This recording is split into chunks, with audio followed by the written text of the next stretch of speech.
All right, tonight we're learning more about Prince Harry's struggle with mental health brought on by the death of his mother, Princess Diana. Prince Harry's private psychiatrist notes have been leaked to the public, and Meghan Markle might be pulling every string to control the story.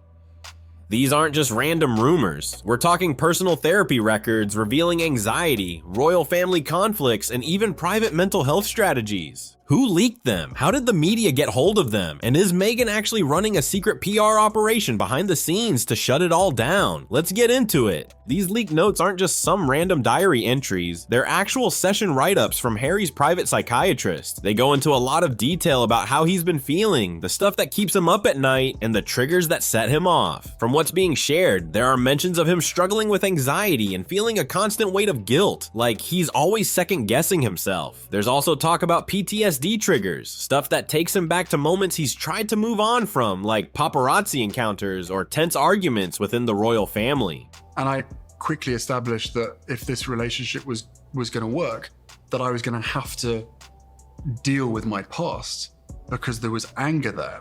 And it wasn't anger at her, it was just anger. Some pages apparently cover conflicts with his brother William. It's not all explosive drama, but more about the emotional toll those disagreements have taken on him. The notes also mention Harry's struggles with how the media paints him, like he's constantly caught between being honest and being judged for it. And it's not all gloom. There are also parts where the psychiatrist writes about the tools they're using in therapy, things like grounding exercises, breathing techniques, and reframing negative thoughts. It even hints at some redacted medical notes, maybe about medication doses or changes, but those parts are blurred out in the screenshots floating online. The leak didn't come from some random blog. It first popped up in a tabloid that's notorious for following every move Meghan and Harry make. You know the type, the kind of outlet that has sources in every corner of royal life and drops dramatic headlines just to stir up clicks. According to the article, the notes were handed over by someone close to the situation. They didn't name the person, obviously, but they called them an inside source, which basically means it could be anyone from a clinic employee to someone in Harry's own circle. Either way, this is a massive breach of trust. Doctor-patient confidentiality is supposed to be untouchable. For Harry, this is way bigger than another bad headline. It's about his mental health being turned into entertainment. These are conversations where he's probably been at his most honest and vulnerable, believing that nothing would leave the room. Now that trust has been shattered, and that's not something you can easily fix. The fact that it involves a royal makes it even messier. People already have strong opinions about Harry and Meghan, so this leak instantly became fuel for whatever side of the debate you're on. Supporters see it as proof that he's been under extreme pressure, while critics try to twist the notes to fit their own narratives. Leaks like this don't happen often, but when they do, they're always huge. The closest thing people can compare it to is when private medical records or therapy transcripts of other celebrities have surfaced. There's a similar vibe to the way the Edward Snowden leaks shook the political world, except here, it's not about government secrets. It's about one person's mental health. In both cases, the leak challenges trust in the system. Snowden's files made people question how much the government watches us. Harry's notes make people wonder if even therapy is safe from public exposure. The difference is, Snowden's leaks were defended by some as being in the public interest. With Harry's case, it's hard to argue that exposing someone's private struggles helps anyone, other than the people cashing in on the story.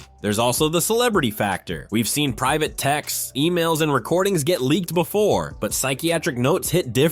Meghan isn't new to the media game. Before marrying Harry, she worked in Hollywood, which means she's used to dealing with PR teams, press releases, and crafting the right image. She knows how the media works and how quickly a story can spin out of control. That's why when something as personal as Harry's psychiatrist notes gets leaked, she's probably thinking 10 steps ahead about how to protect both of them. There's also a pattern with Meghan.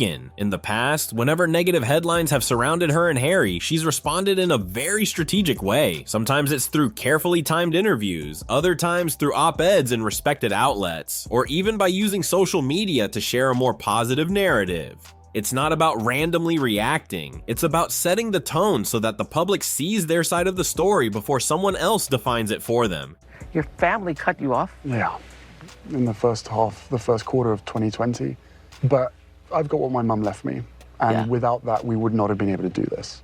If Meghan is stepping in to manage this situation, there are a few ways she could do it. First, she could release a strong public statement that focuses on how wrong it is to leak someone's private therapy records. That would shift the focus from the content of the notes to the ethics of the leak. She might also team up with well-known mental health organizations to speak out against the invasion of privacy. By doing this, the conversation becomes less about Harry as an individual and more about protecting everyone's mental health rights. Behind the scenes, Meghan could be quietly talking to journalists she trusts, encouraging them to cover the story in a more sympathetic way. She's known to have allies in the media, and this could be one of those moments where she calls in favors. Meghan's strategy might also involve pushing back harder against the people spreading the leaked notes. One way is by creating a completely different, more positive story to grab headlines. For example, she could launch a public mental health campaign, which would make her and Harry look proactive and compassionate instead of just reactive. Another option is going the legal route. If the law allows it, she could have her team send takedown notices to websites or even file lawsuits against those who publish the notes. This could make others think twice before spreading them further. She might also consider releasing small, carefully chosen parts of the notes herself, parts that aren't damaging but show Harry in a positive human light. This is called a controlled leak, and it can sometimes take the shock factor out of a scandal. While Meghan stepping in might seem like a smart move, it also comes with risks. For one, the tabloids love to paint her as a control freak, so if she's too visible in managing the situation, critics could say she's trying to hide the truth. Headlines like "Meghan silences the media" or "Meghan the gatekeeper" would practically write themselves. There's also the risk of being accused of manipulation. If people believe she's carefully crafting every word and move, it could feed into the narrative that she's always pulling the strings behind Harry. This might especially fuel her critics who already think she's too controlling. Even well-intentioned actions could backfire. For example, if she files legal threats, some might see that as an attack on press freedom. If she works with friendly journalists, people might accuse her of staging biased coverage. Basically, any involvement from Meghan risks becoming part of the story itself, which could distract from the real issue, Harry's privacy being violated. But what about Harry himself? How's he actually handling this insane leak? Let's jump inside his world and see the real emotional damage.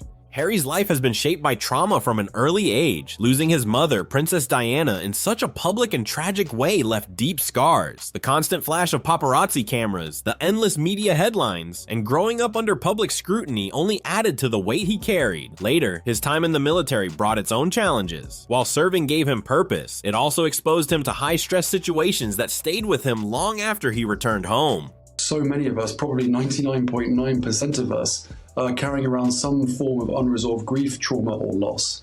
And that manifests itself. Therapy became a way for Harry to process all of this. It wasn't about being weak, but about finding tools to handle the mental load he'd been carrying for decades. When it comes to leaks like this, privacy laws are no joke. In the UK, medical records are protected under the Data Protection Act and GDPR, which treat them as special category data, basically meaning they have extra layers of protection. In the US, there's HIPAA, which makes it illegal for healthcare providers to share patient information without consent. The tricky part here is that we don't know exactly where the leak happened. If the Psychiatrist is based in the US, then HIPAA could apply. If they're in the UK, GDPR rules would kick in. If the data somehow crossed borders, like stored on overseas servers, it could get even more complicated. Either way, these laws exist for a reason, to make sure personal health information stays between the patient and the provider. If someone inside the clinic leaked Harry's notes, they could face serious consequences, including fines, job loss, or even criminal charges. Harry definitely has options when it comes to suing. First, he could go after the person or organization that leaked the notes. If it was a clinic employee, that's a clear breach of confidentiality, and they could be sued for damages. He could also target the media outlet that published them. Invasion of privacy and intentional infliction of emotional distress are possible claims, especially if the leak caused him measurable harm, like stress, reputational damage, or impact on his work. The challenge is that media companies often defend themselves by arguing public interest. They might claim that because Harry is a public figure, reporting on his mental state is justified, but courts usually draw a hard line when it comes to medical records. Unlike public speeches or interviews, therapy notes are protected on a whole different level. If Harry does take legal action, there are a few possible endings to the story. One is that he wins a court order forcing websites and media outlets to take down the leaked notes. This wouldn't erase them completely. Once something's on the internet, it's nearly impossible to remove it all, but it could limit how widely it spreads.